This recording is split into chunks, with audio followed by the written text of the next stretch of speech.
سنیں گے۔ آدم علیہ السلام اللہ کے پہلے نبی اور پیغمبر تھے جنہیں اللہ نے خود اپنے ہاتھوں سے بنایا، اور ہم سارے انسان انہی کی نسل ہیں۔ تو چلیے شروع کرتے ہیں with the real life story of Prophet آدم علیہ السلام۔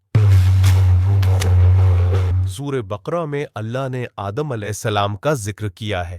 جب اللہ نے انسان کی مخلوق کو پیدا کرنے کا ارادہ کیا تو اللہ نے فرشتوں سے فرمایا، میں زمین میں اپنا ایک خلیفہ بنانے والا ہوں۔ فرشتوں کو لگا کہ شاید ان کی عبادت میں کوئی کمی رہ گئی ہے، اس لیے اللہ نے نئی مخلوق بنانے کا ارادہ کیا ہے۔ فرشتوں نے جنوں جیسی دوسری مخلوق بھی دیکھی تھی جو زیادہ عقل نہیں رکھتے تھے اور خون ریزی کرتے تھے۔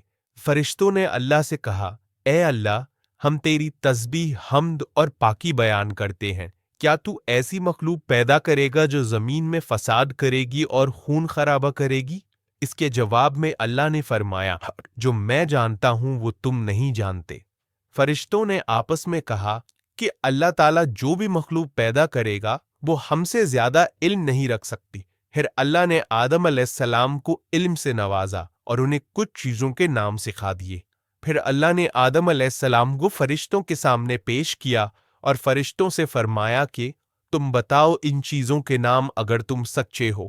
فرشتوں نے کہا کہ ہم اتنا ہی علم جانتے ہیں جتنا تو نے ہمیں سکھایا ہے، اس کے سوا ہمیں کچھ نہیں معلوم۔ پھر اللہ تعالیٰ نے فرمایا، اے آدم، تم بتا دو ان کو ان چیزوں کے نام۔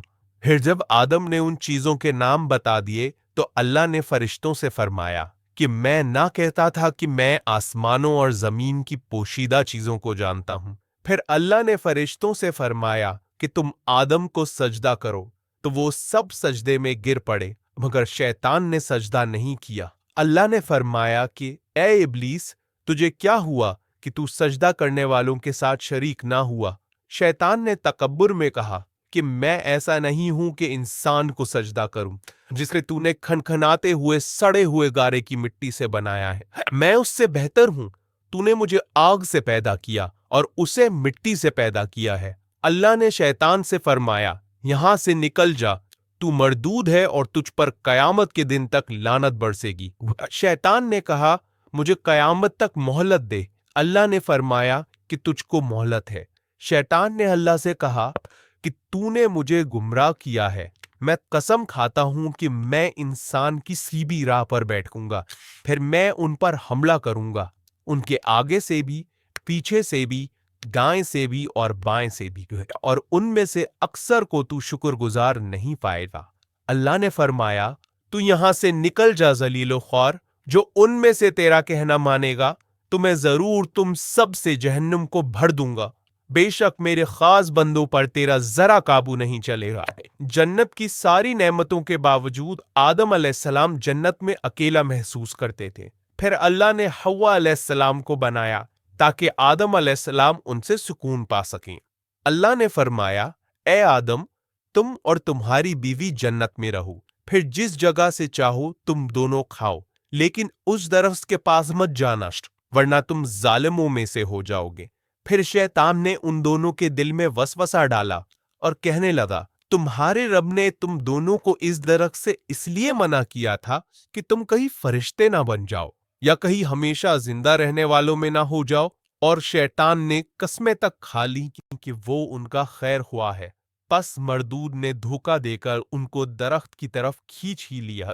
جب حضرت آدم اور حوا علیہ السلام نے درخت کے پھل کو کھا لیا تو ان کے سطر کی چیزیں کھل گئیں اور وہ درختوں کے پتوں کو توڑ توڑ کر اپنے اوپر چپکانے لگے اور سطر چھپانے لگے۔ پھر اللہ نے ان کو پکارا اور فرمایا، کیا میں تم دونوں کو اس درخت سے منع نہ کر چکا تھا اور یہ نہ کہہ چکا تھا کہ شیطان تمہارا کھلا دشمن ہے؟ حضرت آدم اور حوا علیہ السلام نے کہا کہ اے ہمارے رب، ہم نے اپنے اوپر ظلم کیا، اور اگر آپ ہمیں نہ بخشیں گے اور ہم پہ رحم نہ فرمائیں گے تو پھر ہم تو ضرور تباہ ہو جائیں گے۔ اللہ نے فرمایا کہ تم سب جنت سے نیچے اتر جاؤ، اب سے تم ایک دوسرے کے دشمن ہو، اور تمہارے لیے زمین پر رہنے کی جگہ ہے اور ایک مدت تک نفع حاصل کرنا۔ اب تم کو وہیں زندگی گزارنی ہے اور وہیں مرنا ہے اور وہیں پھر سے پیدا ہونا ہے۔ دنیا میں آنے کے بعد آدم علیہ السلام نے اللہ سے 40 سال تک معافی مانگی۔ پھر اللہ نے آدم علیہ السلام پہ رحم کھا کے انہیں معاف کر دیا اور فرمایا کہ تم اور تمہاری اولاد دنیا میں رہو، اور یہ بات یاد رکھو کہ جب میری طرف سے کوئی نبی ہدایت لے کر تمہارے پاس آئے تو تم اس کا کہنا ماننا ہو، اور جو لوگ میرے نبیوں کی بات کو نہیں مانیں گے اور ہماری آیتوں کو جھٹلائیں گے وہ دوزخ میں جائیں گے اور ہمیشہ اسی میں رہیں گے۔ پھر حضرت آدم اور حوا علیہ السلام دنیا میں رہنے لگے، انہی سے انسانوں کی نسل شروع ہوئی۔ آدم علیہ السلام تقریباً 900 سال زندہ رہ کر وفات پا گئے۔ قرآن کے اس واقعے سے ہمیں یہ ہدایت ملتی ہے کہ جب شیطان نے غلطی کی تو اس نے معافی مانگنے کی بجائے تکبر کیا اور اللہ کو ہی اپنی گمراہی کا الزام دیا۔ پر جب آدم علیہ السلام سے غلطی ہوئی تو انہوں نے اپنی غلطی مانی اور فوراً توبہ کری، اور تب تک معافی مانگتے رہے جب تک اللہ کو راضی نہ کر لیا۔ آدم علیہ السلام کی سنت یہ ہے کہ جب انسان سے غلطی ہو جائے تو وہ اللہ سے اپنے گناہوں کی معافی مانگے اور اپنے رب کو منا لے۔ بے شک اللہ بہت معاف کرنے والا، بڑا مہربان ہے۔